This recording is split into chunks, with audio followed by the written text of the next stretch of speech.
स्वागत है आज सभी आपका साइंस की इस वीडियो नंबर 4 में। ठीक है, यहाँ पे हम लोग करने वाले हैं पूरे 48 से 50 प्रश्न के आसपास। ठीक है, जिसमें से आप लोग को वहाँ आप लोग जानते हैं 80 प्रश्न इस बार पूछे जा रहे हैं और वहाँ बनाना है आपको 40 प्रश्न। ठीक है, तो बिना टाइम को जाया करते हुए, अच्छा कुछ लोग पूछ रहे हैं ये क्या लिखा हुआ है, अभी नहीं तो कभी नहीं, तो मैं आपको बता दूँ। कहने का ये मतलब है कि अगर आप अभी इस वीडियो को नहीं देख पाएँ तो आप फिर कभी देख नहीं पाइएगा। कारण ये है कि आपको टाइम ही नहीं मिलेगा। ठीक है, तो चलते हैं, स्टार्ट करते हैं क्वेश्चन नंबर फर्स्ट से। ठीक है, और जो लोग भी चैनल पर नए हैं चैनल को सब्सक्राइब करें, लाइक करें और अपने दोस्त की भी शेयर जरूर करें। तो स्टार्ट करते हैं क्वेश्चन नंबर फर्स्ट से। और ये है वीडियो का पार्ट 4 का क्वेश्चन नंबर फर्स्ट। पूछा है यहाँ पर दर्पण की चौड़ाई को दर्पण का क्या कहते हैं। बिल्कुल सही आंसर आप लोगों का यहाँ पे द्वारक है। ऑप्शन नंबर बी बिल्कुल करेक्ट पता है जिन लोगों ने बताया है। ऑप्शन नंबर सेकंड ठीक था। नेक्स्ट क्वेश्चन यहाँ पे चलते हैं। डायोप्टर उस लेंस की क्षमता होती है जिसकी फोकस दूरी कितनी होती है। फोकस दूरी जिसका भी 1 होगा 1 मीटर। ठीक है, उसी का यहाँ पे हम लोग क्या करते हैं 100 से भाग देते हैं। हमेशा याद इस बात को ध्यान रखिएगा। जैसे 2 डायोप्टर बोलेगा तो 2 से भाग लगाएंगे तो 50 सेंटीमीटर आ जाएगा यहाँ पे। ठीक है, ऑप्शन नंबर यहाँ पे लास्ट सही होगा। ठीक है, 100 में भाग देते हैं, कहने का मतलब 100 सेंटीमीटर होता है।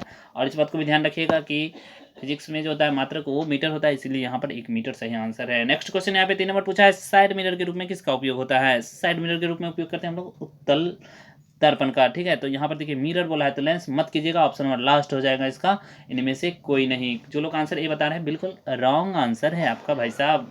थोड़ा सा देख लीजिए, मिरर पूछा है लेंस नहीं पूछा है। ठीक है, चलते हैं नेक्स्ट क्वेश्चन 4 नंबर पे पूछा है। जिस लेंस का एक तल उभरा हुआ हो और दूसरा तल समतल हो। देखिए, एक तल उभरा हुआ है और दूसरा तल समतल हो, उसे क्या बोलते हैं, उसे क्या बोलते हैं, समतुल्य लेंस। ऑप्शन नंबर लास्ट हो जाएगा। ठीक है, बात करते हैं नेक्स्ट प्रश्न यहाँ पे क्वेश्चन नंबर 5 की। और 5 नंबर यहाँ पे क्वेश्चन पूछा है आप लोगों से कि सामान्य दृष्टि के वयस्क के लिए सुस्पष्ट दृष्टि की। अच्छा, सब लोग आंसर बता रहे हैं, बिल्कुल सही बता रहे हैं आप लोग, लेकिन यहाँ पर न्यूनतम दूरी बोला है इसलिए आंसर 25 सेंटीमीटर है। बिल्कुल सही है आप लोगों का। नेक्स्ट क्वेश्चन, मैं क्वेश्चन ही पढ़ता रहता हूँ, आप लोग आंसर भी बता देते हैं, बहुत अच्छा।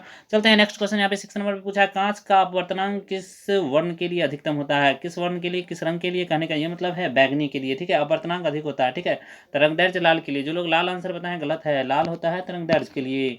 नेक्स्ट क्वेश्चन 7 नंबर पूछा कि यहाँ पर पूछा है सूर्योदय और सूर्यास्त के समय सूर्य का गोला कैसा दिखता है। गोलाकार दिखता है। कैसा दिखता है, गोलाकार। ठीक है, ऑप्शन ए सही हो जाएगा और लाल दिखता है। नेक्स्ट क्वेश्चन यहाँ पे चलिए क्वेश्चन नंबर 8 देखते हैं हम लोग। ठीक है, अच्छा 7 का आंसर चपटा नहीं। अच्छा 1 मिनट देख लेते हैं। सूर्य और सूर्यास्त के समय बिल्कुल सही, यहाँ पे गोला नहीं होगा। ठीक है, तो जो गोला है वो गलत है, आंसर होगा सी चपटा। ठीक है, अगला प्रश्न यहाँ पे 8 नंबर पूछा है। यहाँ पर है दिखता है, मतलब होता नहीं है बट दिखता है।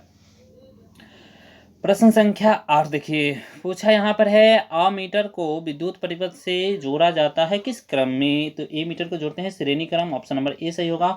और पार्श्व क्रम में जिसे जोड़ा जाता है वो है हमारा वोल्ट मीटर। ठीक है, नेक्स्ट क्वेश्चन यहाँ पे 9 नंबर पूछा है। किसी विद्युत बल्ब का अनुमंतांक, ठीक है, 220 वोल्ट 120 वाट है और 110 वोल्ट पर प्रचालित करते हुए इसे कितनी शक्ति प्राप्त होगी।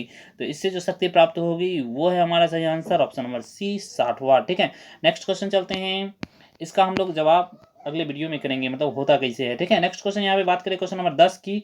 तो पूछा है आप लोगों से किस कुंडली का प्रतिरोध, किसी कुंडली का प्रतिरोध ज्ञात करने में आर बराबर क्या होता है। ये पूछा आप लोग, आर बराबर क्या होता है, आप लोग पढ़े हैं भी बराबर क्या होता है आई आर। ठीक है, तो आर बराबर हो जाएगा भी बट्टे आई। भी बट्टे आई कहाँ है, ऑप्शन नंबर बी में है, तो बी बिल्कुल करेक्ट आंसर है। नेक्स्ट क्वेश्चन चलते हैं 11 नंबर पे। पूछा है आप लोगों से लंबाई बढ़ने से तार का प्रतिरोध क्या होता है। बिल्कुल करेक्ट आंसर यहाँ पे बढ़ता है। ठीक है, ऑप्शन नंबर यहाँ पे ए हो जाएगा। ठीक है, नेक्स्ट क्वेश्चन यहाँ पे 12 नंबर देखिए, पूछा है विद्युत जनित गतिमान चुंबकों के किस प्रभाव पर आधारित होती है। किस प्रभाव पर आधारित होती है ये बताना है आप लोगों को। बिल्कुल विद्युतीय। ठीक है, ऑप्शन नंबर ए सही हो जाएगा। ठीक है, नेक्स्ट क्वेश्चन चलते हैं यहाँ पर 13 नंबर और बात करते हैं 13 नंबर प्रश्न की। यहाँ पर पूछा है यदि किसी नरम लोहे को धारावाहिक कुंडली के गर्भ में रखा जाए, मतलब बीच में, तो क्या बनता है। तो ये देखिए वो बन जाता है आपका चुंबक, विद्युत चुंबक सही आंसर होगा, ऑप्शन नंबर बी। ठीक है, 14 नंबर प्रश्न यहाँ पे देखिए, पूछा है आप लोगों से सौर कुकर के लिए कौन सा दर्पण सर्वाधिक उपयुक्त होता है। दर्पण, उसमें लेंस नहीं लगाते हम लोग, दर्पण लगाते हैं। ठीक है, तो उसमें लगाते हैं अवतल दर्पण, ऑप्शन नंबर यहाँ पे सी होगा। चलते हैं नेक्स्ट प्रश्न 15 नंबर पे। चलिए यहाँ पे अगला प्रश्न देखिए, पूछा है आप लोगों से ग्लोबल वार्मिंग के लिए उत्तरदायी कारक कौन सा है। ग्लोबल वार्मिंग के लिए उत्तरदायी कारक कौन सा है ये बताना है। बिल्कुल सही, CO2 सही आंसर है आप लोगों का, option number C. Next question चलते हैं 16 नंबर पे। 16 नंबर पूछा यहाँ पर है सौर कुकर भोजन पकाने के लिए किस ऊर्जा का उपयोग करता है, तो वो करता है सौर ऊर्जा का उपयोग। बिल्कुल सही आंसर ऑप्शन नंबर बी है। नेक्स्ट क्वेश्चन 17 नंबर पूछा है, जिस अभिक्रिया में अवक्षेप का निर्माण होता है उस अभिक्रिया को क्या कहा जाता है। जब भी अवक्षेप का निर्माण होगा तो उसे बोलेंगे अवक्षेपण, ठीक है, बी बिल्कुल सही होगा। अगला प्रश्न यहाँ पे 18 नंबर देखिए आप लोग, पूछा है यहाँ पर Mg+O2 MgO का रासायनिक समीकरण किस प्रकार का। देखिए यहाँ पर क्या हो गया है, दोनों जुड़ गया है, ठीक है, क्या हो गया है, जुड़ गया है। तो इसे क्या बोलेंगे हम लोग, इसे बोलेंगे हम लोग संतुलित रासायनिक समीकरण। का लेंगे है कि इधर भी दूगो मैग्नीशियम है, इधर भी दूगो मैग्नीशियम, ऑक्सीजन दूगो इधर, ऑक्सीजन इधर भी दूगो है, ठीक है, इसलिए संतुलित बोलेंगे इसे, ठीक है। नेक्स्ट क्वेश्चन बात करते हैं 19 नंबर की। पूछा है जिंक प्लस कॉपर सल्फेट, ठीक है, जिंक सल्फेट प्लस कॉपर दे दिया है, तो इस प्रकार की अभिक्रिया किस प्रकार की है। यह अभिक्रिया जो है किस प्रकार की है, तो ये है विस्थापन अभिक्रिया। चूंकि यहाँ पर कॉपर को विस्थापित कर दी है जिंक विस्थापित कर, कॉपर को विस्थापित कर दी है जिंक, बिल्कुल सही मैं बोला था, यहाँ पे ऑप्शन नंबर बी होगा। 20 नंबर देखिए यहाँ पर संगमरमर का रासायनिक सूत्र क्या होगा। पिछले वीडियो में भी मैंने यही ऑप्शन और वहाँ पे पूछा था आप लोग को, बुझा हुआ चुना, जिसका आंसर ए था, बट यहाँ पे आंसर संगमरमर का रासायनिक सूत्र जो है वो है CaCO3, जो कि पिछले वीडियो में मैं आपको बता चुका हूँ, ठीक है। चलते हैं अगले प्रश्न, क्वेश्चन नंबर 21 पे। पूछा यहाँ पर है, जल में अम्ल मिलाने पर हाइड्रोजन आयन की मात्रा में क्या परिवर्तन होता है। तो इसमें परिवर्तन होता है वो है, देखिए यहाँ पर हाइड्रोजन की मात्रा जब भी मिला देंगे तो ये अम्ल बढ़ जाएगा, ठीक है, अम्लीयता बढ़ा देगा। ये हाइड्रोजन चूंकि क्या होता है, अम्लीय होता है। नेक्स्ट क्वेश्चन यहाँ पे 22 नंबर पूछा है, निम्न में कौन सा दुर्बल अम्ल है। दुर्बल मेथनोइक अम्ल जो होता है ना, वो दुर्बल अम्ल होता है, जिसे फॉर्मिक अम्ल भी आप लोग कहते हैं, जो चींटी काट लेता है, ठीक है, वहाँ पर बहुत नहीं फूल जाता है, थोड़ा सा ही फूलता है, ठीक है, बट फूलता जरूर है। तो ऑप्शन नंबर यहाँ पे लास्ट हो जाएगा CH3COOH, मेथिनोइक अम्ल, और इसे बोलते हैं हम लोग फॉर्मिक अम्ल भी, ठीक है। अगला प्रश्न यहाँ पे 23 नंबर पूछा है, अम्ल और भस्म आपस में अभिक्रिया करके क्या बनाते हैं, तो लवण बनाते हैं। बिल्कुल सही आंसर है आप लोग का, option number B. Next question यहाँ पे 24 पूछा है आप लोगों से, निम्न में कौन सा विजातीय यौगिक है। विजातीय यौगिक पूछा है, ठीक है, तो ये सारे प्रश्न बहुत ही अच्छे हैं। प्लास्टर ऑफ पेरिस सही आंसर है यहाँ पे, option number last, plaster of Paris, ठीक है। नेक्स्ट क्वेश्चन चलते हैं 25 नंबर पूछा है यहाँ पर कि एक धातु जो हथेली पर रखते पिघल जाती है, जो है सीजियम, ठीक है ना, उसे आप रखिएगा तो वो पिघल जाएगी, ठीक है, ऑप्शन नंबर यहाँ पे बी बिल्कुल करेक्ट आंसर है। चलते हैं अगले प्रश्न, क्वेश्चन नंबर 26 पे। पूछा यहाँ पर, सिल्वर और गोल्ड धातु का परिष्करण किस विधि द्वारा किया जाता है। तो सिल्वर और गोल्ड का परिष्करण जो है वो विद्युत अपघटन द्वारा करते हैं, ऑप्शन नंबर ए सही है। तो आप लोग उब तो नहीं रहे ना, देखिए ये प्रश्न पूछे ही जाएंगे, ठीक है, इसलिए मैं आप लोग को यहाँ पे करवा रहा हूँ, जल्दी जितना जल्दी से जल्दी हो रहा है मैं करवाना चाहता हूँ, ठीक है। तो 27 नंबर प्रश्न यहाँ पे देखिए पूछा है, कार्बोनिकल ग्रुप का प्रतिकारक कौन है, ठीक है, कार्बोनिकल जो है ग्रुप, उसका प्रतिकारक इसमें चारों में से कौन है, ऑप्शन नंबर सी हो जाएगा, COOH, अभी दिखाए थे हम ऊपर आपको मेथेनोइक अम्ल में, ठीक है। नेक्स्ट क्वेश्चन यहाँ पे 28 नंबर पूछा है, प्रथम कार्बनिक यौगिक यूरिया का संश्लेषण किसने किया था। सबसे पहले 1827 में ये हुआ था, ठीक है, कब किसने किया था, बोहर, ठीक है, बोहर, ऑप्शन यहाँ पे ऑप्शन बी सही हो जाएगा। नेक्स्ट क्वेश्चन यहाँ पे 29, 1827 में हुआ था, जो लोग पूछ रहे हैं दोबारा वो मैं बता दूं 1827 में हुआ था।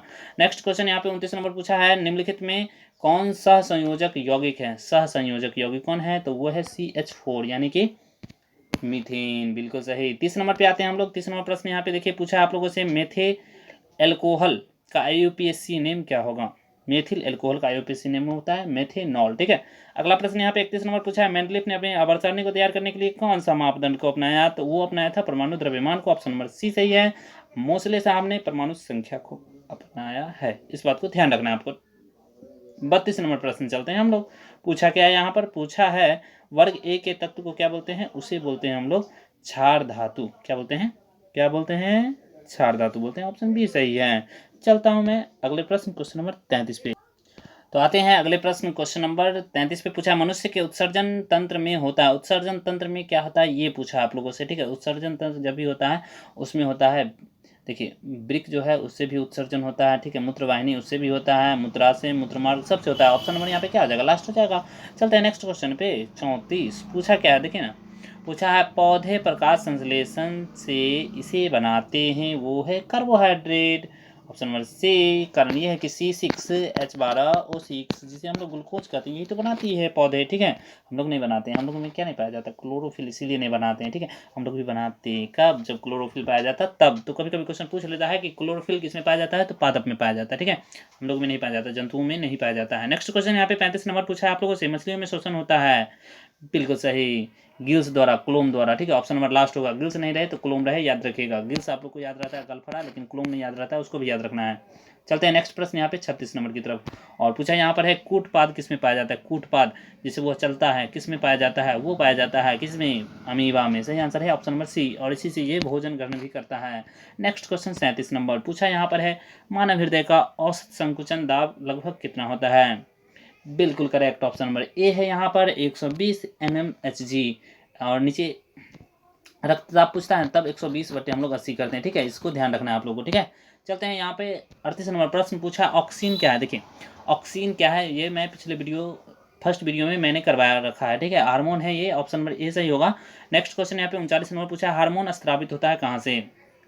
बिल्कुल सही, अंतःस्रावी ग्रंथि है, ऑप्शन नंबर ए सही होगा। नेक्स्ट क्वेश्चन चलिए 40 नंबर पे पूछा है यहाँ पर थायराइड ग्रंथि उपस्थित होता है किसमें। थायराइड ग्रंथि उपस्थित होता है वो है ट्रैकिया के दोनों ओर, ठीक है, ऑप्शन नंबर यहाँ पे बी सही हो जाएगा। अच्छा आप लोग मिनट देख रहे हैं, 10 मिनट हो गया है, आपका क्वेश्चन भी खत्म है, टेंशन मत लीजिए। यहाँ पे मैं यहाँ पे क्वेश्चन नंबर 45 तक जाऊँगा, उसके बाद 3 का आंसर आपको देना है, ये बात आप लोग जानते हैं, ठीक है। जो लोग भी आंसर दें उनको बहुत बहुत धन्यवाद। यहाँ पे देखिए 41 नंबर पूछा यहाँ पर मानव मादा का जनन तंत्र का भाग नहीं है, तो वो कौन नहीं है ये बताना है। शुक्रवाहिनी, बिल्कुल सही, यहाँ पे ऑप्शन नंबर सी, यहाँ पर क्या आ जाएगा शुक्रवाहिनी, जो कि किसमें, पुरुष में पाया जाता है, ठीक है। यहाँ पे चलते हैं नेक्स्ट प्रश्न, यहाँ पे 42 नंबर पूछा है पत्तियों द्वारा कायिक प्रवर्धन का उदाहरण कौन सा है। तो कायिक प्रवर्धन का उदाहरण है वो है हमारा ब्रायोफाइलम, ठीक है। चलते हैं नेक्स्ट प्रश्न, यहाँ पे 43 नंबर पूछा है विभिन्नता का मुख्य कारण क्या है। बिल्कुल सही आंसर आप लोग का ऑप्शन बी, यहाँ पर अर्धसूत्री विभाजन, ठीक है। और आपको बताना है यहाँ पर कि मानव के लिंग गुणसूत्र कौन से हैं, ए और बी दोनों। बिल्कुल XY पाया जाता है पुरुष में और XX पाया जाता है महिला में। और लास्ट क्वेश्चन यहाँ पे इस वीडियो का यहाँ पर 45 नंबर के निम्न में से कौन सा एक जैविक प्रक्रम द्वारा अपघटित होने वाला पदार्थ है, तो वो कौन सा है ये बताना है। तो इसका आंसर मैं बता देता हूँ, लेकिन अगले 3 प्रश्न का जवाब आप लोग कमेंट बॉक्स में दीजिएगा। यहाँ पे ऑप्शन हो जाएगा ए, ठीक है, सूखे घास पत्ते। और 3 प्रश्न जिसका जवाब देना है आपको। तो तीसरा मतलब यहाँ पे देख लीजिए, पहला ये रहा तालाब के आहार श्रृंखला में मछलियाँ किस स्थान पर है, प्राथमिक द्वितीयक इस तरह से बोलना है। और दूसरा है इसमें निम्न में से किसे आप उपभोक्ता की श्रेणी में रखेंगे, या फिर ग्रीन हाउस गैस कौन से हैं। तीनों में से किसी एक का जवाब आप कमेंट बॉक्स में ज़रूर बताइएगा, ठीक है। तो रहने देते हैं आज पर इतना ही। कैसा लगा वीडियो कमेंट करके ज़रूर बताइएगा। Bye bye, take care. और अगला जो आने वाला है वीडियो वो है पार्ट 5। ये है पार्ट 5 का एक झलक, तो हम लोग करने ही वाले हैं कुछ ही देर में पार्ट 5। जो लोग भी बेल आइकन ऑन नहीं किए बेल आइकन ऑन कर ले, और हमारे नोटिफिकेशन आपको प्राप्त होते रहेगा। Bye bye, take care.